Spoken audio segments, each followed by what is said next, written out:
to work on his Us. Today, Christopher will be giving his third speech, Get to the Point, Toastmasters speech from the Competent Communicator Manual. The title of his 5 to 7 minute speech is How to Plan for Financial Freedom. Welcome, Chris.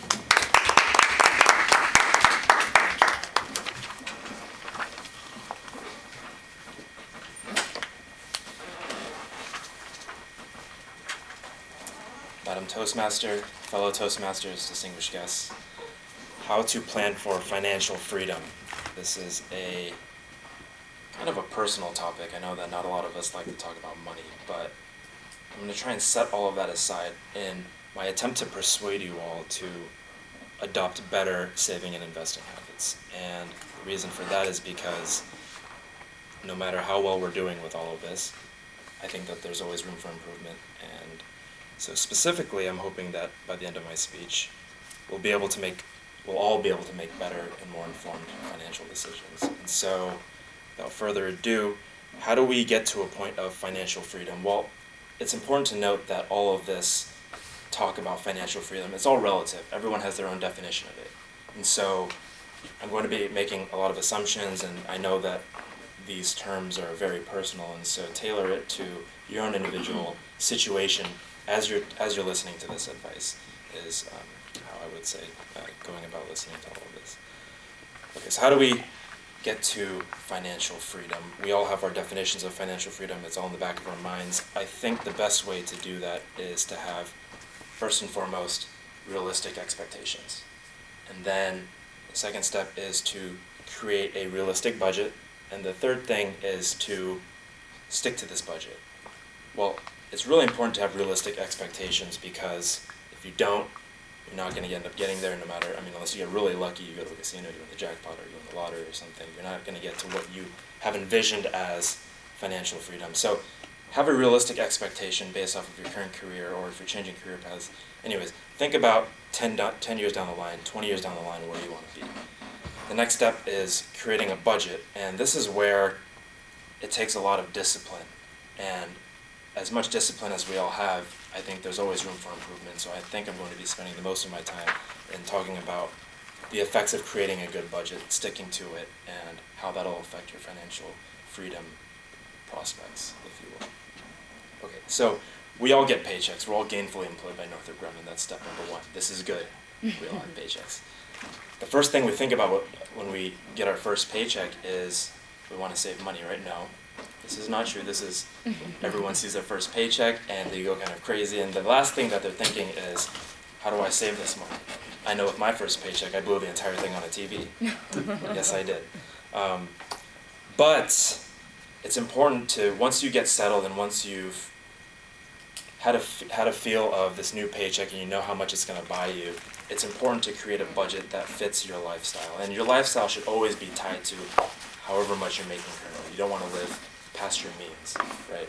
And so one of the most important things you want to do once you get your paycheck is you want to start thinking about your future. When we retire, we don't have income aside from Social Security, and that's not even a sure thing with today's political environment. We're not sure if it's going to be there in 40 years or whatever. And so how do we deal with retirement? Well, we set up a 401k. The government is allowed for it. It's pre-tax savings. We set up a 401k, and what most companies do is they match a certain percentage of your contribution that you put towards your 401k. Northrop Grumman will match for that amount. And so for aerospace systems, I don't know if it's the same for all sectors, but for aerospace systems, it's if you contribute 8% of your salary to a 401k, Northrop will match 4% of that. Okay, so let's start with that as a baseline. You've set aside money into this 401k. What do you do next? Well, the idea is that if you save money by socking away the money before you even see it, it's like you don't even know it's there, right? You have this amount and you're not even thinking about it, and if you plan correctly from the get-go and you hit the ground running, you'll be much better off in the future. So, okay, we're going to create a budget now. We have this paycheck that comes in, it gets socked away into a 401k. What do you do next? We take a look at all of our expenses. We break them down into necessary or unnecessary expenses, and a good rule of thumb that I've heard and that I've read about and that I try and live by is something that we call a 50-30-20 rule. no more than 50% of your income should be spent on the necessities in life. That's your rent, your mortgage, your car, the clothes on your back, the food that you eat. No more than 30% of your income should be spent living the lifestyle that has been normalized to having realistic expectations, right? You're not living above your means. You're spending enough to live a comfortable and a happy life, something that's going to make you happy. And you should be, the last part of it is the 20, you should be saving at least 20% of your income into a side pot. Okay, the 30%, yeah, we talked about the lifestyle, the entertainment, hobbies, vacations, pets. Sometimes we have expensive pets. Realistic expectations, people. Okay, so what do we do once we've broken up our paycheck into this, what do you call it, distribution maybe, 50, 30, 20. Now you take a look at your own individual circumstance. And what is the priority of things that you want to spend your money on? Because in life you have to spend money. What's the priority that you want to spend your money on in order to obtain financial freedom, right? Debt. Debt is something that we all experience. There's various forms of debt. If you have a mortgage, there's a mortgage debt. There's credit card debt, car payments that have interest on them. Anything with interest, anything that you are essentially borrowing money for, and the interest that you're paying on that. Now, one of the first things that you want to do is you want to categorize all of that debt, and you want to pay off the highest interest debt first, because paying off debt is equivalent to getting gains on an investment. You're not paying that money off and you're not giving it to somebody, so basically you're getting that money back. So one of the first things you do is you take a look at your highest rate debt and you pay that off first. Okay. We're going to jump ahead a little bit because I want to get to a point where we're starting to save, right? But it's very important to do the best that you can. Throw as much money as you can into debt. And there are some exceptions when it comes to very low interest rate debts. Like right now the economy is very good for mortgage rates. That they're very low. They're the lowest they've been in decades. Some car payments that are 1.9% APRs. There's some math behind all that. It gets complicated. Not going to worry about it at this moment. So you pay off all of your debt. Now, you do that by trying to cut back on the 30% discretionary spending of your lifestyle. If you can get away with budgeting and, if you can still be happy with the active lifestyle that you maintain, sock a little bit more than 20% towards the savings and use that 20% to pay off your debt. Once you get debt free, then your income will grow. And so what that 20% means, it's gonna grow exponentially. And it's, we think of really famous people who have talked about this, and what's one of the most famous things that Albert Einstein's known for? E equals mc squared? That's what most people thought, right? Actually, yes, he did say that, but he also said that one of the most powerful forces in the universe is compound interest.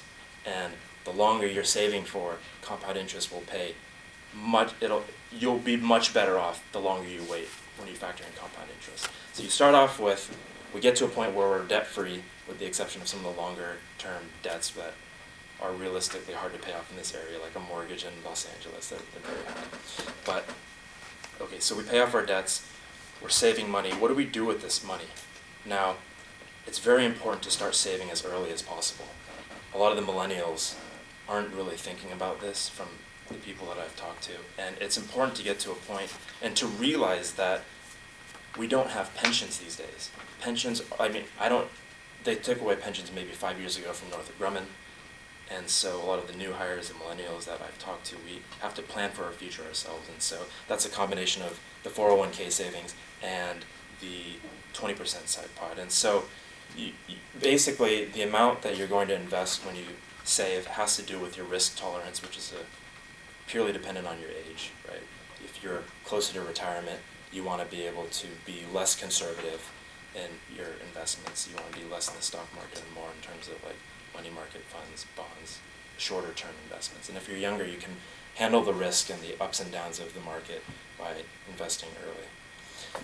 Okay, so it's really important to stick to this budget. I've talked about some of the benefits of saving and where we're going to go with this, but the ultimate idea is that if you have realistic expectations and you set yourself a budget that's realistic and you stick to it, you're going to end up being happy in your future. You're going to be fundamentally, financially sound, and you'll have met your expectations. And what's the point of all this? What's the point of making money so that we can spend money, right?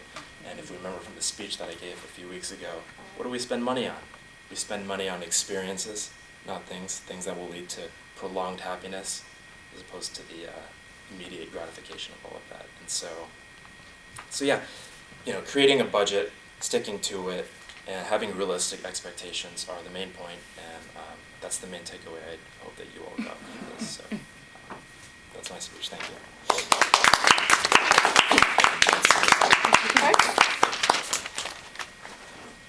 Thank you, Chris, for that sage financial planning.